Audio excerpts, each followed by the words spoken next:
बिस्मिल्लाहिर्रहमानिर्रहीम। अल्लाह के नाम से शुरू जो बहुत मेहरबान निहायत रहम करने वाला है। सोचो ज़रा, दुनिया में एक ऐसी कौम है जो सदियों से बिखरती रही, मिटती रही, मगर फिर भी जिंदा रही। उन पर जुल्म हुए, उन्हें घरों से निकाला गया, मगर वो हर बार उठ खड़े हुए। उनका राज क्या है? उनकी ताकत कहाँ से आती है? आज हम बात करेंगे यहूदी बच्चों की परवरिश के उन तरीकों की जिन्हें जानकर आप सोचने पर मजबूर हो जाएंगे, और साथ में देखेंगे कि अल्लाह ताला ने कुरान मजीद में इस कौम के बारे में क्या फरमाया है। यहूदी यानी यहूद, ये वो लोग हैं जो हज़रत याकूब अलैहिस्सलाम की नस्ल से हैं। हज़रत याकूब अलैहिस्सलाम का दूसरा नाम इसराइल था।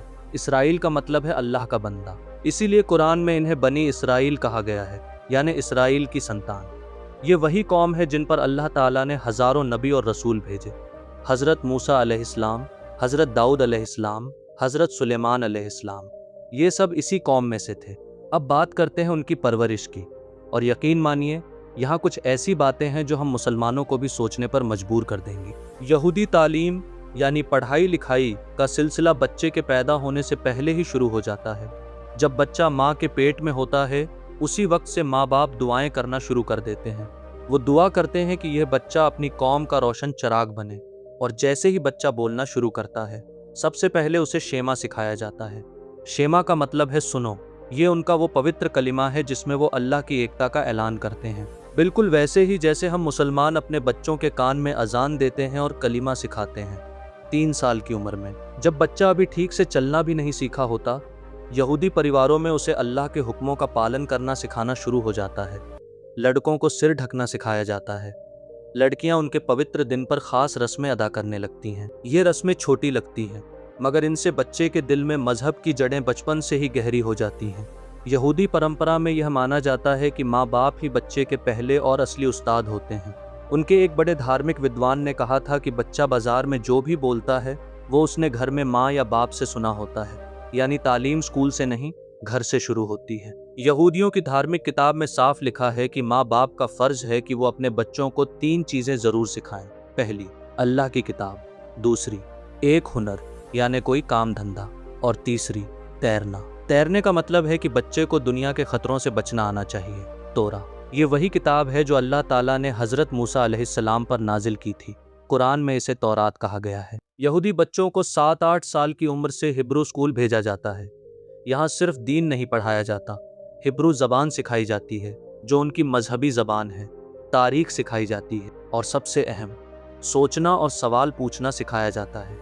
यहूदी तालीम में ये बात बहुत ख़ास है कि बच्चों को सवाल पूछने से नहीं रोका जाता, बल्कि सवाल पूछना फ़र्ज़ समझा जाता है। अब आते हैं उस रस्म पर जो शायद सबसे मशहूर है, बार मिज़्वा। बार का मतलब है बेटा, और मिज़्वा का मतलब है हुक्म या फ़र्ज़। 13 साल की उम्र में यहूदी लड़का बार मिज़वा बनता है, यानी अब वो अपनी ज़िंदगी के फ़ैसलों के लिए खुद जिम्मेदार हो जाता है।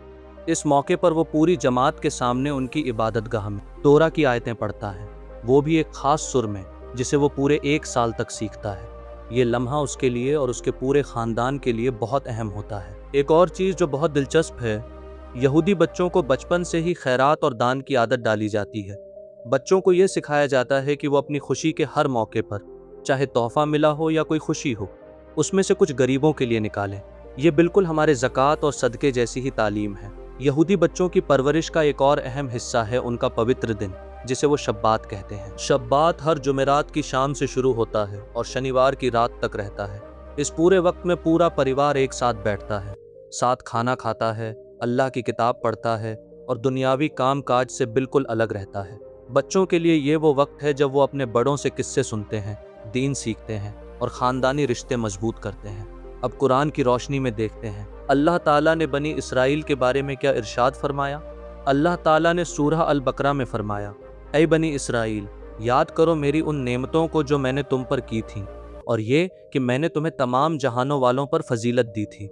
यानी अल्लाह ताला ने खुद ये फरमाया कि उसने इस कौम पर बहुत बड़े एहसान किए, अनगिनत नबी भेजे, किताबें नाजिल की, दुश्मनों से निजात दी।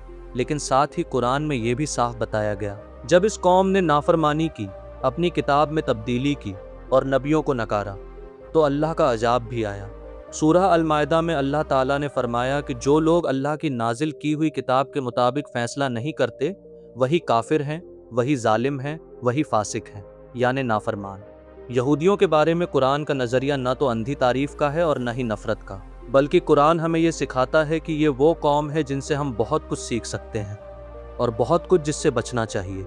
जैसे उनकी ये गलती कि उन्होंने अपनी किताब को अपनी मर्जी से बदल दिया, जैसे उनकी ये गलती कि उन्होंने हज़रत ईसा अलैहिस्सलाम को नहीं माना, और आखिरकार हमारे नबी हज़रत मोहम्मद सल्लल्लाहु अलैहि वसल्लम को पहचानते हुए भी इनकार किया। अब सोचने वाली बात यह है, ये कौम जिसने इतनी बड़ी नाफरमानियाँ की, आज भी दुनिया की तालीम और इल्म में सबसे आगे क्यों है?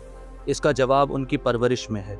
उन्होंने अपनी नाफरमानियों के बावजूद एक काम नहीं छोड़ा, और वो है अपने बच्चों को पढ़ाना। उन्होंने हर मुश्किल में, हर तकलीफ़ में अपनी नस्ल को इल्म से जोड़े रखा। तो हमारे लिए जो उम्मत ए मोहम्मदी सल्लल्लाहु अलैहि वसल्लम के हिस्से हैं, जिनके पास कुरान मजीद जैसी महफूज और मुकम्मल किताब है, ज़रूरी है कि हम भी अपने बच्चों को बचपन से ही कुरान, दीन और इल्म से जोड़ें। अगर एक ऐसी कौम जिसने नाफरमानी की फिर भी तालीम की वजह से इतनी आगे है, तो हम जो अल्लाह के सच्चे बंदे होने का दावा करते हैं, हमारे बच्चे तो दुनिया और आखिरत दोनों में सबसे आगे होने चाहिए। अल्लाह ताला हम सबको हमारी अगली नस्ल की सही परवरिश की तौफीक अता फरमाए, हमारे बच्चों के दिलों को कुरान से जोड़ दे, उन्हें दुनिया और आखिरत दोनों में कामयाब फरमाए। आमीन या रब्बुल आलमीन।